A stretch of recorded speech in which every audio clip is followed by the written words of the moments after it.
성경에는 부한 자들에게 주는 메시지를 통해서 가난한 자들을 교훈하는 경우도 있고요. 또 가난한 자들을 교훈하면서 부한 자들로 하여금 듣고 깨닫게 하는 메시지도 있는데, 그런 간접적인 교육, 교훈 말고 오늘은 들으라 부한 자들아, 이래서 아예 부한 자들에게 직접 말씀을 합니다. 근데 성경에 이 부자, 부하다고 하는 말이 가난이라고 하는 말처럼 몇 가지 의미가 있습니다. 예를 들면 심령이 가난한 사람이 복이 있다고 얘기할 때 그 가난이라고 하는 헬라 단어는 그냥 부자와 반대 개념의 가난한 게 아니고요. 어느 정도 가난하냐면 내일 아침에 떼거리가 없는 가난입니다. 그러니까 극빈자 중에도 상극빈자입니다. 그래서 오늘도 그 얘기가 좀 나옵니다만은, 옛날에 이스라엘 사람들은요, 그날 가서 이렇게 남의 집에 가서 이제 품을 팔면, 가서 이제 일을 해주면 저녁에 일이 끝나고 나올 때는요, 반드시 그날 품삯을 이렇게 들려 보내서 이렇게 집으로 돌려보냈습니다. 그게 그 나라 법입니다. 우리나라처럼 뭐 일주일 계산하고 뭐 보름 계산하고 한 달 계산하고 그런 게 아니고, 그날 일하면 그날 저녁에 이 사람들이 그날 일한 돈을 가지고 가서 그걸로 양식을, 밀가루를 사야, 밀가루 빵을 밤새도록 부풀려 놔야 그 다음날 아침에 그게 빵이 되는 거거든요. 그래서 들어갈 때 돈을 들고 들어가야 그걸로 가서 밀가루를 사고요, 그걸 밀가루를 누룩을 집어넣어서 반죽을 해서 덮어놔야 내일 아침에 그걸로 빵을 만들어 먹습니다. 그 사람들은 빵이 주식이니까요. 그러니까 오늘 저녁에 돈을 안 가지고 들어가면 내일 아침에 떼거리가 없는 거예요. 그러니까 가난하다고 하는 말은 그냥 며칠 먹을 게 뭐 쌓여 있고, 그 다음에 뭐 큰 부자들하고 반대 개념으로 가난하다는 단어도 있지만, 그러나 성경에 나오는 상당 부분 가난은 헬라어가 뜻이 내일 아침에 떼거리가 없는 가난입니다. 완전한 가난입니다. 자, 그런데 여기 부자도 마찬가지입니다. 가난한 사람의, 아까 얘기한 그 가난한 사람의 반대 개념 그런 정도가 아니고, 누가복음에 나오는 부자 비유에 나오는 그 부자 같은 부자입니다. 쌓을 곳이 없도록 창고를 지어서 잔뜩 쌓아놓고 얼마나 풍년이 들었는지 그 풍년된 그 많은 그 곡식들을 어디 쌓아놓을까 걱정을 하는 거예요. 그래서 창고를 잔뜩 지어서 거기다가 막 잔뜩 쌓아놓고, 그 다음에 이제 먹고 마시고 즐거워하겠다는 거죠. 잔치를 벌리고 풍류를 뭐 춤을 추게 하고 노래를 부르게 하면서, 그러면서 술을 마시면서, 그러면서 이제 잔치를 벌리겠다는 거거든요. 그럴 때 이제 오늘 밤에 네 영혼을 찾으면 네가 쌓아놓은 저 재산, 그게 다 누구 것이 되겠느냐라고 할 때, 그 쌓아놓을 만큼, 쌓아놓을 데가 없을 만큼 잔뜩 쌓아놓은 부자, 그게 바로 그 부자거든요. 지금 여기도 똑같은 단어입니다. 부한 자들, 부자들입니다. 여러분들, 너희에게 임할 고생으로 말미암아 울고 통곡하라. 부자들아, 울고 통곡하라는 거예요. 왜 울고 통곡해야 되냐면 너희에게 임할 고생이 있다는 거죠. 그런데 여기에서 이야기하는 울고 통곡한다는 말은 가슴을 치고 회개한다는 의미도 있지만, 억울하고 원통해서 가슴을 치고 두드리는 거예요. 왜 억울합니까? 기회가 있었거든요. 기회가 있었습니다. 뭘 할 기회가 있었냐면, 그 쌓은 부를 가지고 얼마든지 하나님의 뜻을 이루어 드릴 수 있는 기회가 있었단 말이에요.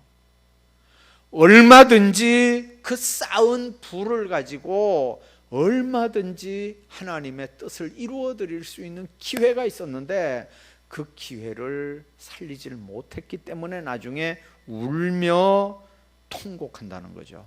이건 억울해서 우는 거고요, 억울해서 분해서 통곡하는 거예요. 그냥 슬퍼서 울고 통곡하는 게 아니고 회개하는 마음도 있지만 억울하고 원통해서 기회를 잃어버린 사람들이 통곡하는 그런 개념입니다. 자, 여러분들, 이 물질에 대한 얘기를 할 때 우리가 이게 분명히 개념 정리를 해야 되는 게 뭐냐면, 우리가 이 땅에 올 때 빈손 들고 왔다는 겁니다. 그리고 갈 때도 빈손 들고 간다는 겁니다. 이거는 성경 여러 군데 우리에게 요구하는 삶의 자세입니다. 빈손 들고 왔으니까 빈손 들고 간다. 여러분들, 이게 성경의 대원칙입니다. 빈손 들고 왔기 때문에 빈손 들고 간다. 여러분들, 올 때 뭐 가지고 온 사람 있나요? 갈 때 뭐 가지고 가는 사람 있나요? 다 빈손 들고 갑니다. 제가 지주학교에 왔을 때 한 10년쯤 지주학교에 와서 한 10년쯤 됐나? 여러분들 얘기하면 누군지 알 사람 있어요. 며느리 때문에 시어머니가 교회를 나오셨는데, 이분이 이제 돌아가시게 됐는데, 돌아가신다고 연락이 와서 의료원에 응급실에 갔어요. 가니까 이렇게 아직 의식은 있긴 있는데 손을 요렇게 하고 돌아가시는데 너무 힘들어 보여요. 그래서 제가 힘들어 보이니까 그렇게 차렷을 이렇게 시켰어요. 손을 이렇게 밑으로 이렇게 그래 놓고 이제 기도를 했어요. 간절히 기도하고 눈을 떠보니까 또 손이 또 여기 와 있어요. 근데 여기 그냥 가슴에 이렇게 얹은 게 아니고 가만히 보니까 허리춤 있는 데다가 이렇게 두 손을 딱 이렇게 붙잡았어요. 난 그게 뭔지 몰랐어요. 근데 나중에 보니까 이 노인네가 이 복주머니를 여기다, 옛날에 할머니들 주머니 차는 거 있잖아요. 복주머니를 찾고 계셨는데 그 복주머니 위에다가 손을 이렇게 얹어가지고 요건 며느리나 딸이 못 끌러가게 이렇게 그거를 딱 이렇게 지키고 있는 거예요. 지금요, 딱 지키고 있어요. 돌아가셨는데, 나중에 이제 돌아가셨는데 보니까 뭐 방법 없죠. 뭐 옷 딱 이제 갈아입혀야 되니까 다 뺏기고 보니까 이제 그게 나왔어요. 그게 나왔는데 제 기억에는요, 한 2-30만 원 현금이 있었어요. 그 안에 한 2-30만 원이 주머니 안에 이제 현금이 있었는데, 그걸 이 할머니가 끝까지 움켜 쥐고 계시다가 이제 응급실에 갔는데도요, 그거를 손을 요렇게 하고 꽉 누르고 계시다가 그냥 돌아가셨어요.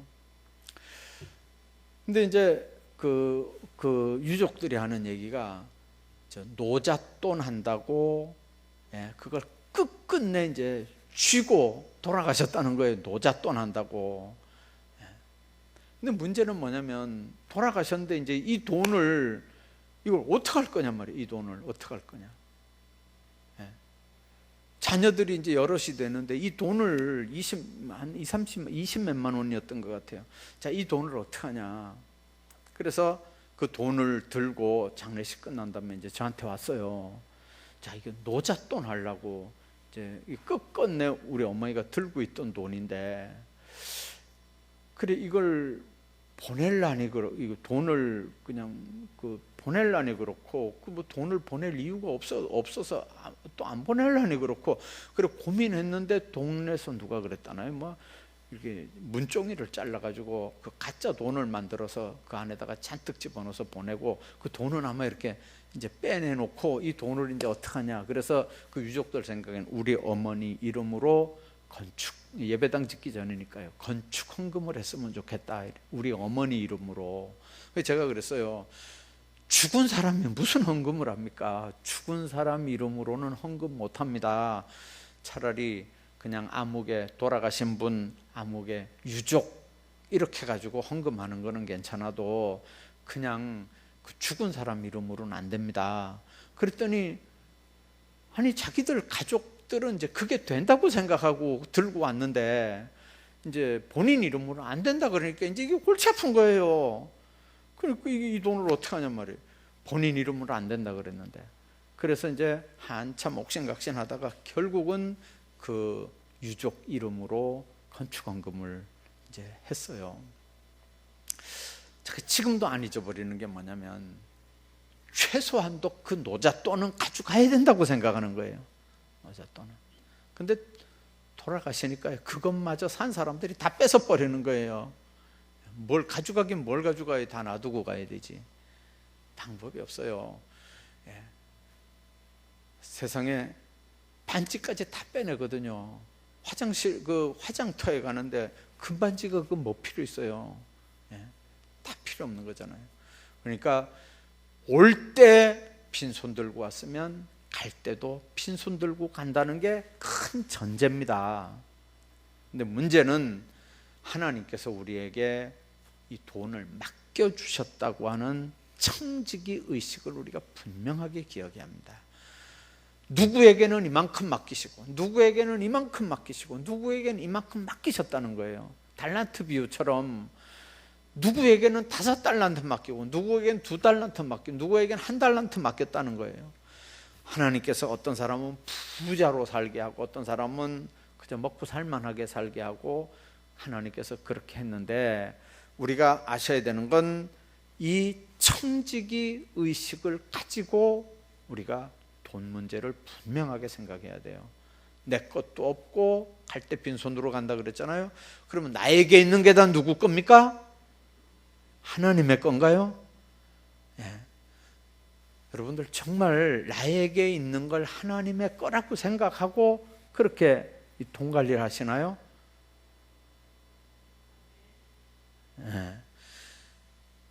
정말 우리가 나에게 있는 돈은 하나님의 거다. 근데 하나님이 나에게 맡겨주신 거다.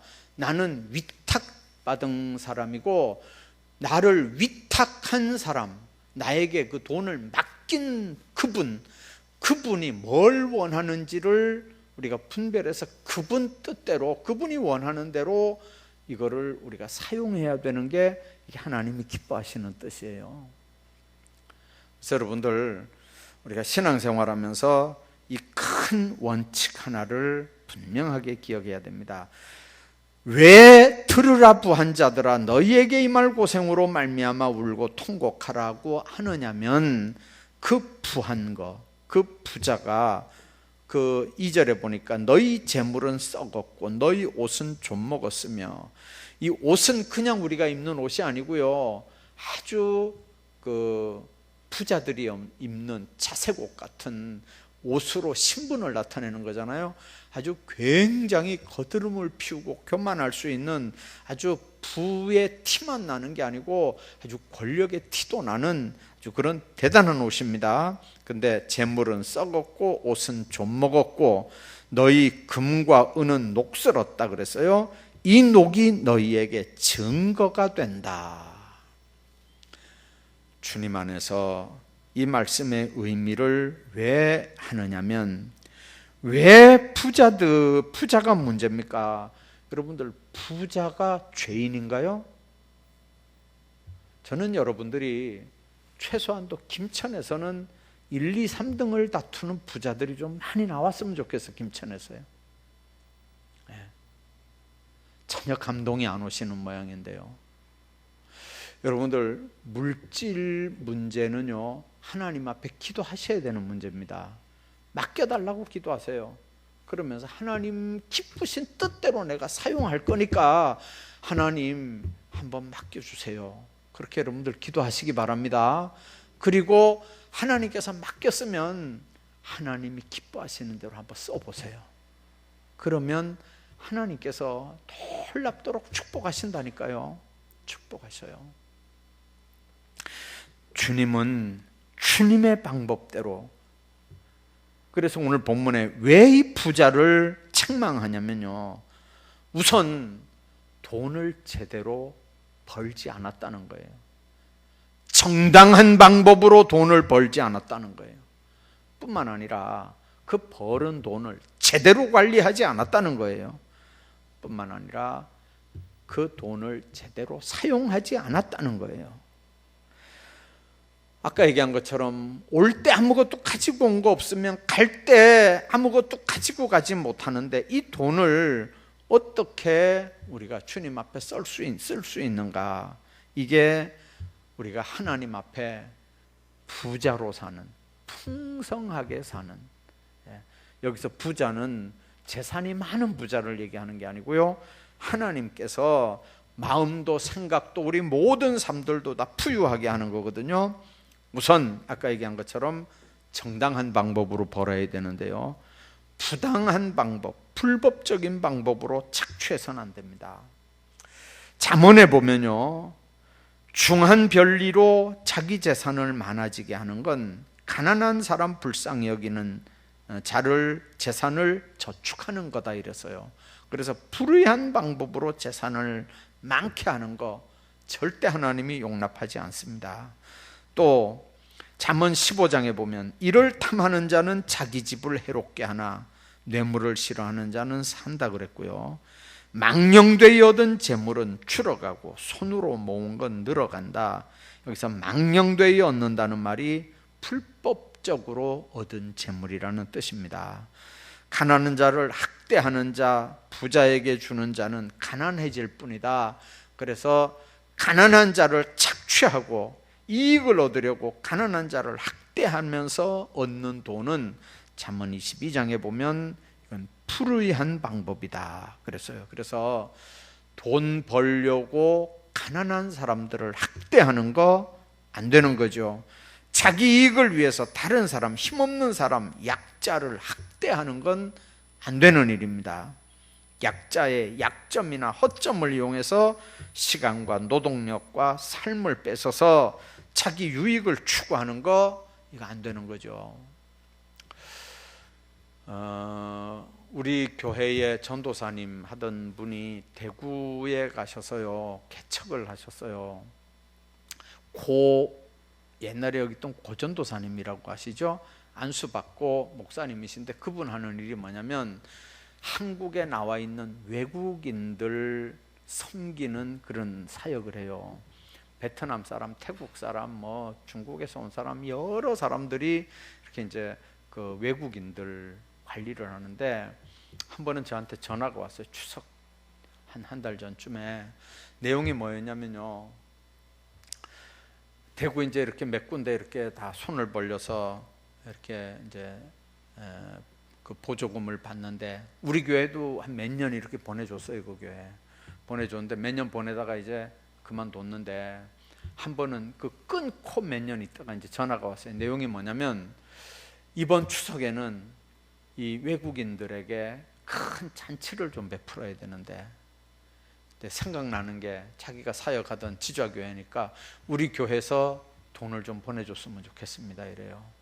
그래서 내가 물어봤어요. 그 외국인들이 얼마나 있냐. 그러니까 뭐 한 7, 80명 이렇게 있는데, 그 사람들에게 뭐 이렇게 해주려 그러면 지좌교회에서 한 50만 원 좀 이렇게 보내주셨으면 좋겠습니다 그래요. 그래서 내가 그랬어요.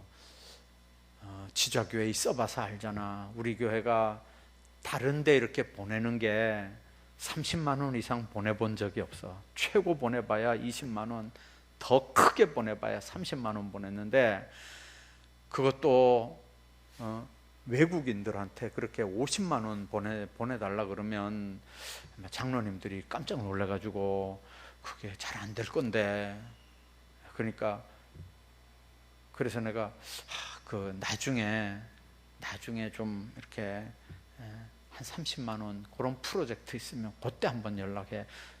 50만 원은 안 될 것 같아. 그거 얘기해봐야 안 돼. 50만 원은.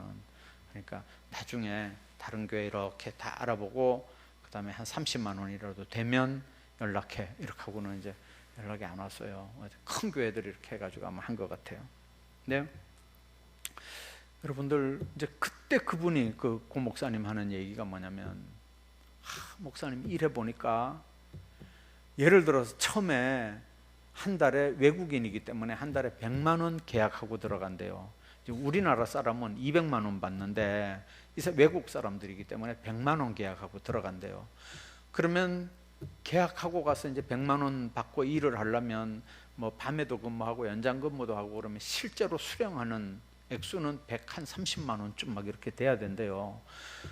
근데 나중에 이 사람들이 수령하는 액수는 뭐 뛰고 뭐 갈 때 준다 그러고 뭐 이렇게 해가지고 한 7, 80만 원밖에 안 준대.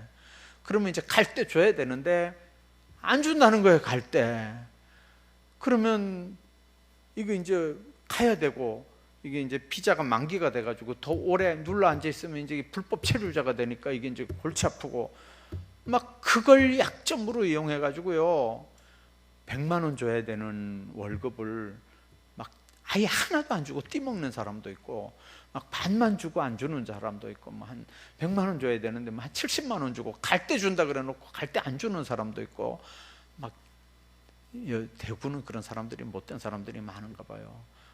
그래가지고 이제 자기가 가서 그 외국인들 편에 서서 그 사람들하고 막 싸우고 받아주고, 막 이제 자기가 하는 일이 그런 거라 그래요. 근데 그분 하는, 그 고목사님 하는 얘기가 바로 이거예요. 목사님, 겉으로 보기에는 그렇게 부자고 잘 살고 뭐 겉으로 보기에는 뭐 이런데 가서 이렇게 얘기해 보면요, 막 구역질이 난다는, 구역질이 난대요. 그냥 돈을 버는 게 아니고 그렇게 품값을 안 주고 막 띠먹고 사기쳐 먹고 못된 짓 해먹고 거짓말 해먹고 속여먹고 막 그래가지고 저렇게 돈을 벌으면 저 돈이 자기가 쓰는 건 또 잘 쓴대요. 뭐 술집 가서 쓰고 못된 짓 하면서 쓰고 그런 건 또 잘 쓰고, 가난한 사람들한테 월급 안 주고 막 그래가지고 돈 뺏어가지고 막 자기가 쓰는 건 또 못된 데 가서 그렇게 쓰고 막, 그러니까 너무 마음이 아프다는 거죠. 여러분들, 약자의 약점을 이용해서 시간과 노동력 이런 삶을 착취하면서 뺏어서 이렇게 부자 되는 일을 성경은 무조건 금하거든요. 그래서 돈을 벌어도 정당한 방법으로 벌도록 했고요. 또 은행에서 정한 이자 말고 뭐 고리대금을 받는다든지 막 이렇게 막 감당도 못하는 비싼 이자를 주고 이렇게 돈을 고리대금을 한다든지 막 이런 일들, 제가 들은 얘기인데 어떤 분이 정말 급해서, 잘 들으셔요, 이거는 실제 있는 얘기예요. 믿을만한 어떤 회사에서 돈을 빌렸대요. 네, 다른 데보다 이자가 한 배쯤 이렇게 비싼, 아주 꽤 비싼 그런 데다가 이렇게 이자를 이제 빌렸어요. 그리고 한 달 쓰는 걸로 하고 이자를 냈는데 한 달이 돼가지고 돈을 갚으려고 보니까요, 이게 받을 사람이 없어진 거예요. 받을 사람도 없어졌고 전화번호도 없어졌고 받을 사람이 없어진 거예요. 돈은 빌려가지고 이제 한 달 돼서 갚아야 되는데 돈 받을 사람이 없어진 거예요. 아무리 수소문을 하고 아무리 연락을 해도 돈 받을 사람이 없는 거예요. 그렇게 막 찾다가 보니까 한 달 반이 되고 막 두 달이 되고, 그런데 나중에 보니까요, 이게 뭐 한 달 쓰기로 하고 빌렸으니까 두 달 되니까 한 달 넘어간 거잖아요. 벌써 이자가 막 쌓이기 시작하는데 뭐 감당 없이 이자가 쌓이는 거예요. 돈을 주려고 해도 어디다가 줘야 되는지 연락이 안 돼가지고 못 줬다는 거예요. 한번 생각 한번 해봐봐요. 이게 보통 문제인가요? 여러분들, 이런 일들이 지금 얼마나 많은지 몰라요. 불의한 방법으로, 불의한, 의롭지 못한 방법으로, 하나님이 기뻐하지 않는 부당한 방법으로 이렇게 돈을 얻는 거, 정말 하나님께서 이런 방법으로 부자 되는 거는요, 절대로 기뻐하지 않습니다. 뿐만 아니라 속여서 부당한 이득을 취하는 것, 잠언 21장 보면요, 속이는 말로 재물을 모으는 건 죽음을 구하는 거다 이랬어요. 곧 불려다니는 앙견이라. 잠언 11장에 보면 속이는 저울은 여호와께 미워하셔도 공평한 추는 그가 기뻐하신다 그랬어요. 잠언 20장에 보면 한결같지 않은 저울추는 여호와의 미워하시는 거다 이랬어요.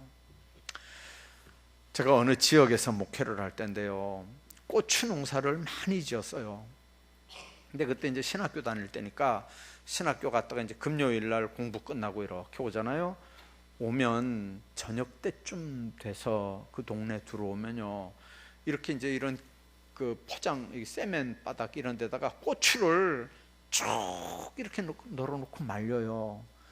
그래 말리는데 가만히 보니까요, 그 말리는데 말리는 게 아니고 어떻게 말리냐면요, 그 이제 이 길하고 그 사이에 도랑물 이렇게 내려가잖아요. 그 도랑물을 이렇게 짝대기에다 이렇게 큰 깡통 같은 거 이렇게 다른 이렇게 뭐라 그래요, 그런 거 있잖아요.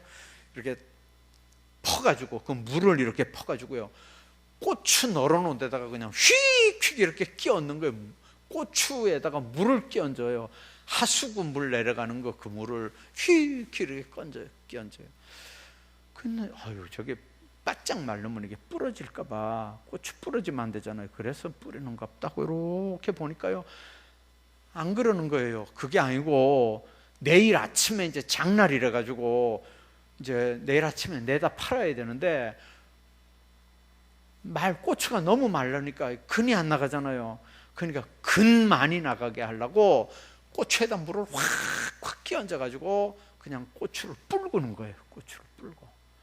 그리고 이제 밤새도록 그 물 다 이렇게 흐르도록 해가지고 끄덕끄덕하게 그 고추 물 많이 나가게 그렇게 해가지고 고추 이렇게 무게 많이 여러분들 그래봐야 그게 얼마나 많이 나가겠어요. 그 다음에 또 하나는요, 저도 직접 봤어요. 뭐냐면 굵기가 어느 정도 굵으냐면요, 한 이만큼, 이 정도 굵은 큰 이런 저울대가 있어요. 저울대가 있는데 막 이렇게 고리 같은 걸 만들어가지고 이렇게 막 드는 건데, 깔고리가 이렇게 있고 그러는데, 여기 보니까요, 이 대하고 요 끝 있잖아요, 여기하고 신주 같은 걸로 이렇게 박았는데, 세상에 이거를 한 마디나 두 마디 빼내가지고 잘라내고 이렇게 안에다 끼워가지고 집어넣는, 불법으로 저울대를 만들어가지고 쓰는 거 봤어요. 여러분들 그 큰 거 100근씩 막 이렇게 그 포대에 100근씩 막 이렇게 200근씩 막 이렇게 달거든요. 그러면 마디 두 개 잘라내고 안에다 이렇게 집어넣으면요, 이게 몇 근씩 이렇게 막 차이가 날 거 아니에요. 그것 때문에 저울대를 그렇게 만드는 거 봤어요, 제가요. 여러분들 그렇게 해서 돈 벌면 부자 되겠죠. 그렇게 해서 번 돈은 나갈 때 어떻게 갖고 나가냐면요, 막 그냥 물고 나가는 게 아니고 뭔가를 물고 나간대요. 그냥 나가는 게 아니고, 그냥 날개 이렇게 잠언서에 보면요, 그냥 날개 달고 그냥 나가는 게 아니고 있는 것까지 다 물고 나간대. 물고 나간대. 그래서 여러분들 우리가 성경을 통해서 우리에게 주는 교훈들을 잘 들으셔야 돼요. 돈을 버는 게 죄가 아니에요. 예수 믿는 사람들은 돈 많이 벌었으면 좋겠어요. 우리 교회 안에도 돈 많이 버는 기업인들이 좀 많이 나왔으면 좋겠어요. 큰 사업하는 사람들이 좀 많이 나왔으면 좋겠어요. 그런데 부정한 방법으로 월급 띠먹고 아까처럼 그렇게 눈 속이고 못된 짓 하고 부당한 방법으로 그렇게 돈 벌면 그게 하나님이 기뻐하시겠냐고 말이에요. 그렇게 번 돈 가지고 그게 얼마나 가겠어요? 몇 대나 내려가겠어요? 절대로 정당한 방법으로 하나님 앞에 물질의 복도 이렇게 받아야 되거든요. 속이는 말, 그런 방법으로 돈을 모으는 건 하나님이 미워하는 바요, 죽음을 구하는 거다 그랬어요. 주님 안에서 정말 우리가 돈을 벌어도 어떻게 벌어야 되는지 한번 생각을 해야 되고요, 열심히 땀 흘려서 벌어야 되고요, 근면하게 부지런히 일해서 벌어야 됩니다. 가난하게 되는 이유, 성경에 보면 게으르면 가난해진다 그랬고요, 줄일 거라 그랬고요, 방탕해질 거라고 그랬어요. 열심히 하나님 앞에 일하고 벌어야 되지, 일하지 않고 버는 거, 그건 절대로 하나님이 기뻐하지 않습니다. 일확천금을 단시간에 누리려고 하는 거, 그게 사기거든요. 땀 안 흘리고 돈 버는 거, 그것만 사기가 아니고, 남을 속여서 돈 버는 것만 사기가 아니고, 단시간에 일확천금을 벌려고 하는 거. 잠언 28장에 보면 속히 부하고자 하는 자는 형벌을 면치 못한다, 그렇게 말합니다.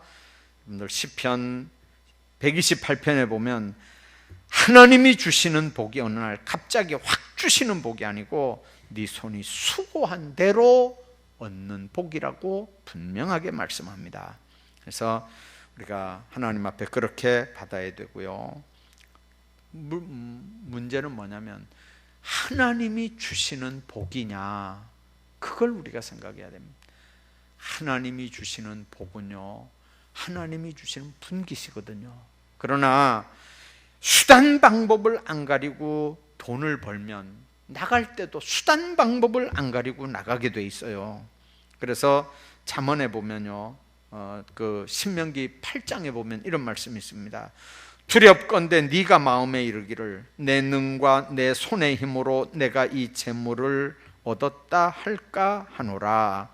네 하나님 여호와를 기억하라. 그가 네게 재물 얻을 능을 주셨음이니라. 사람이 돈을 버는 건 결국 하나님이 함께하는 은혜가 있어야 돈을 버는 줄로 믿습니다. 돈을 벌면서 조심해야 될 것 말씀드리고 마칠게요. 여러분들 돈 벌어야 됩니다. 그러나 건강을 희생시키면서 돈하고 바꾸지 마십시오. 돈 버십시오만 건강을 볼모로 잡히고 돈을 벌지 말라, 그 말이에요. 건강을 희생시키지 말아야 돼요. 쉽게 말하면 죽도록 일하지 말아라, 그 말이에요. 일하는 목적이 죽으려고 하는 거 아니잖아요. 왜 목숨 걸고 일을 하냐, 그 말이에요. 잠언 23장에 보면 부자 되기 위해서 애쓰지 말라 그랬고요, 일 중독자가 되면 안 돼요. 두 번째는 돈을 벌면서 조심해야 되는 거, 가족을 희생시키면 안 됩니다. 여러분들, 저는 요즘에 이 자녀들 문제가요, 이게 심각한 문제입니다. 제가 어느 집에 신방 가서 제가 그런 얘기 했어요. 아이가 좀 이상해진다 그래가지고, 내 생각에는 회사 그만두고 아이 키우는 게 훨씬 낫겠다. 신랑이 먹을 만큼 돈 벌잖아. 그러면 됐다. 여자까지 나가서 돈 벌다가 애들 나중에 이상하게 돼버리면 이거는 애들 인생 망치고요, 그 망쳐진 애들 때문에 나중에 평생 그 뒷바라지 하다가 보면 감당을 못해요. 그러니까 돈 버는 문제 때문에 가족들 희생시키면 안 돼요. 특히 자녀들 희생시키면 안 됩니다.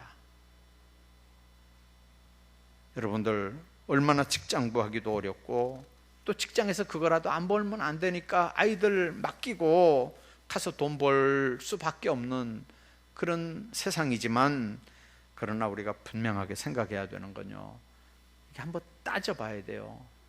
여러분들, 특히 아이들 갖다가 희생시키면서 엄마가 돈을 벌어야 되겠느냐 하는 부분은요, 신중하게 생각하셔야 돼요. 특별히 만 7살까지는요, 이 아이들 성격이나 정체성이나 인격이 만 7살까지 확실하게 정해지는 때거든요. 일을 하더라도 만 7살 넘은 다음에 엄마들이 일해야 돼요. 만 7살 전에 한번 받은 상처는요, 이건 죽을 때까지 잘 안 고쳐져요. 그거 신경 쓰려면 나중에 진짜 고생하거든요. 그래서 누군가 여러분들 가족들, 특히 돈 버는 문제 때문에 가족들 희생시키면 안 되고요. 가족에게 필요한 건 돈보다 따뜻하고 화목한 가정이에요. 특히 아이들하고는 함께 있어주는 게 돈 버는 것보다 더 큰 재산이라고 하는 걸 기억하셔야 돼요. 뿐만 아니라 다른 사람을 희생시켜서 돈 벌 생각하면 안 돼요. 여러분들, 수단은 어떻게 됐든지 목적만 좋으면 된다, 어림도 없어요. 어떤 사람은 그러잖아요. 그렇게 못된 짓을 해서라도 돈 많이 벌어서 11조 하면 하나님 다 받으시고 다. 여러분들, 그거 하나님 기뻐 안 하신다니까요. 그런 11조. 사람들 눈에 눈물을 빼고 월급을 착취하고 그렇게 해서 번 돈 가지고 그거가 11조 한다고 하나님 기뻐 받으시겠냐 그 말이에요. 그러니까 돈을 벌기 위해서 다른 사람들을 희생시키면 안 돼요. 네 번째, 뭘 희생시키면 안 되냐면 영적 생활을 희생시키면 안 돼요. 그 직장, 그 사업하면 주일 못 지킬 걸 뻔히 알면서 영적 생활을 희생시키면서까지 돈 벌겠다고 여러분들 직장 선택하면 그 돈 더 벌어가지고 여러분들 뭐가 해결될 것 같잖아요. 그렇지 않아요. 요한 3서 2절에 보면 내 영혼이 잘됨 같이 범사가 잘되고 강건하기를 원한다. 그게 순서예요. 네 영혼이 잘 돼야 범사가 잘 되고, 범사가 잘 돼야 스트레스 안 받아서 병도 안 생겨요. 영혼 문제 먼저 해결하고 범사가 잘 돼야 되고, 그리고 건강 문제 해결되죠. 그래서 여러분들, 영적 관리를 희생시키면서까지 돈 버는 일 한번 생각 한번 해보세요. 내가 이 돈 버는 일이 예배 드리는 일에 방해된다 그러면 냉정하게 한번 생각해 보세요. 특별히 직분자들은요, 더 말할 것도 없어요. 내가 이 돈벌이 하느라고 교회 일 못하고, 하나님 앞에 전도 못하고, 구역 관리 못하고, 교사 못하고, 찬양대 못하고, 신방 못하고, 가만히 한번 생각 한번 해보시라니까요. 영적인 희생을 하면서까지 내가 이 돈 벌어야 되겠는지에 대한 생각을 한번 해보셔야 돼요. 돈 버는 거 중요하지만 영적 생활을 희생시키면 안 돼요. 다른 사람을 희생시켜도 안 되고요, 가족 희생시켜서도 안 되고요, 건강 희생시키면 더 안 되고요. 그래서 우리가 하나님 앞에 돈 벌어봐야 전 벌어야 되지만, 이거 잘못 벌면, 번 돈 또 잘못 관리하면 오히려 이것 때문에 하나님 앞에 큰 심판받는다고 하는 걸 꼭 기억하시고, 돈을 벌면서 건강이나 가족 그리고 내 영적 생활이 절대로 희생되지 않도록, 돈을 버는 게 목적이 아니라 돈은 삶을 사는데 윤택하게 하는 부수적인 거에 지나지 않지, 그 돈 버는 게 인생의 목적은 아니잖아요. 그러니까 여러분들 마음속에 한번 잘 기억하시고, 우리가 이 돈 문제, 부한 문제, 추수한 품꾼에게 주지 아니한 싹시 소리 지르며 추수한 자의 우는 소리가 하나님 앞에 들린다는 말이 뭔 말입니까? 한번 잘 생각하시고, 하나님 앞에 어떤 부자가 돼야 되는지. 부자가 다 죄가 아니라 그랬잖아요.